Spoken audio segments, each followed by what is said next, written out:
Alright, so when I first watched this game, um, just seeing the way that the Pelicans came roaring out in the first quarter, I thought it would be a pretty close knit game, and it was a pretty competitive game because of how strong the Pelicans came on, and then the Jazz had to fight back. 43-31. Pelicans outscored the Jazz in the first, and then they turned right around and they couldn't get stops. Donovan started to make plays. They were hitting shots. They were probably the best 3-and-D team. Just straight bully ball on defense, and then they're methodical on their offensive side, moving the ball and finding the open man, and they were hitting threes. And they outscored them 39-26 in the second quarter. So it was a back and forth, and then in the second half, both teams were scoring pretty well, but they just the Pelicans couldn't get a stop on the Jazz, and the Jazz were capitalizing on the Pelicans' mistakes. A lot of turnovers in the second half for the Pelicans, and like I said, they're still a young team. They still have a lot to learn, but they're 5-9. I think the majority of the reason is because of their youth and because of their lack of attention on defense. I think a lot of times the young players, they just think, okay, we can probably just outscore this team. We can just play fast, and yes, that's their type of game. That's how they play their best style. But on the other side, you have to be able to stop somebody. You have to be able to play some defense, and we saw that too in Nets' debut. They couldn't get any stops, and they ended up losing to the Cavs. So the Pelicans' offense can be very dynamic. Zion Williamson, 27 points. He's gonna always give you like 20, 22 plus every night, just because of how big he is. He gets easy putbacks, and he bullies his way to the line. But when you can't make a stop on defense, it's just not gonna work. That's why the game's a little bit high scoring, because they weren't really getting stops, and but on the other end, they are a good offensive team. So they got to 118, but we're giving up 129. It's just not a good look. You're not gonna win very many games that high of a score if you're the Pelicans. Donovan Mitchell, 36, 7 and 5. He's becoming a all-star, a superstar in the making. He takes the Jazz to a whole new level, and he's been doing it since he's been in the league. I mean, playoffs every year. I mean, he's the guy. He's the reason why they're there, and he can start to be in that conversation. Top 10 players, and if he starts to have some postseason success, people are gonna have to start looking at him and say, well, let's give credit where credit's due. He's an elite player, and he reminds me a lot of D Wade. shoots better from the perimeter, but just the way his mind works, the way he's built, his style of play, real explosive. His leadership, he reminds me a lot of Dwayne Wade. So the Jazz have a good future ahead of them. They're number 2 in the West. They're playing really well, really good basketball right now. They're gonna be a tough out for anybody that has to end up facing them. But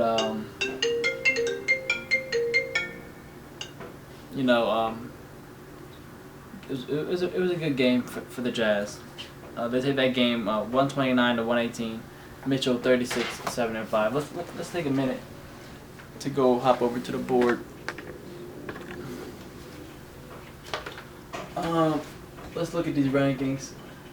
Nothing too significant of a change. It's kind of been consistent. I'm starting to see the shape of teams. I know it's still early, but 72 games and we're down to 16 games. So let's gauge that. Early season, I'm seeing kind of where it's gonna look. Let's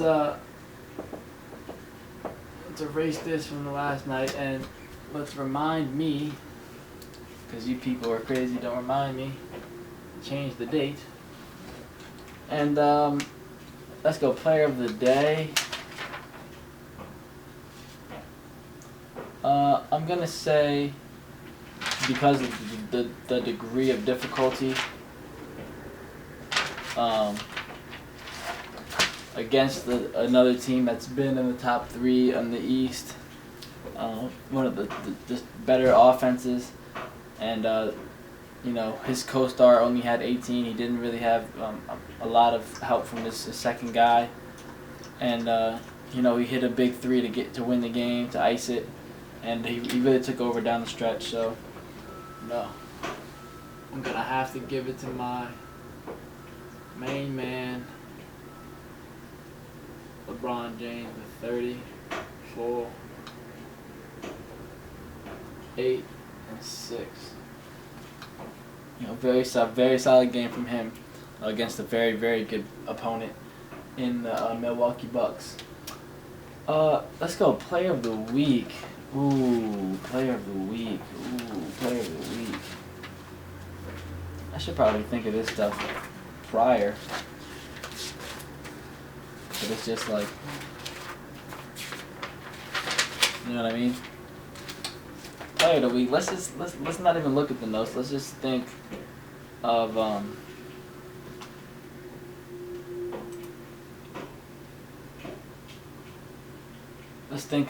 just off the top of my head, because then it'd be a little bit easier to gauge it. KD had a good week. Bronze had a good week. You know what I'm gonna do? And let's see if you agree with this. But this guy, for me, 7-game winning streak, the best so far this season. Not a lot of people would have predicted them to be as high as they are. They're playing great basketball. They look like a force. They look like one of those teams where you walk into the gym and you look at them and say, damn, they play fundamental basketball. That's going to be a hard team to beat. That's this team.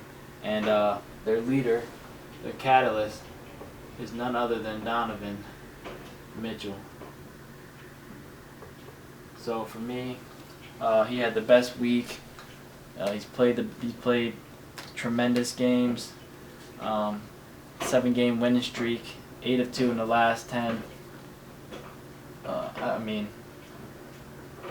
There's just not many teams playing as good as the Utah Jazz are right now, and he really doesn't. It's not like he has one of these superstars along with him on his team. So I really like the way that he's playing. He's taking games over, and that's gonna lead me to this MVP race over here.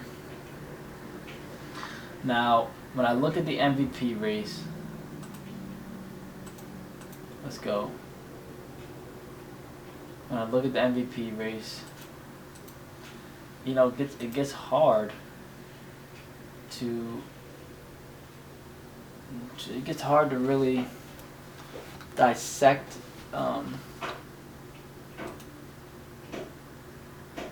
these numbers, because every week just changes so much. Every day it changes so much, and you have to put into perspective helping cast, a supporting cast, records, and then personal performance as well. So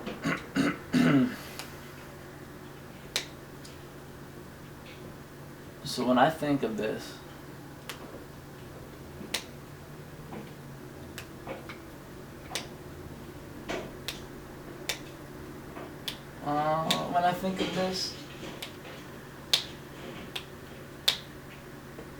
I'm gonna have to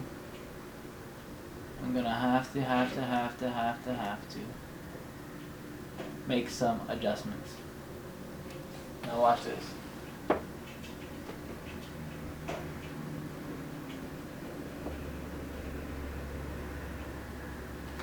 Joel Embiid is still leading the MVP race for me. Number one in the East. He's still the best player on the best team in the East. He's a beast when he wants to be. He's been a beast for the past couple games. He can get you a 40, 10, and 10 if you really put his heart to it. He's just been the most important piece, most valuable piece for the 76ers. And if he can stay healthy and they have a good shot in the playoffs this year. But the second guy has just as good a shot in his own conference, and that's Kawhi Leonard. He's playing out of his mind as well. I look up here at the impact rates. He's in the top 10. Then I look at offensive ratings. He's number 3. I look at usage rating. He's not in the top 10. So, what does that mean to me? He does it without having to put the ball in his hands. And,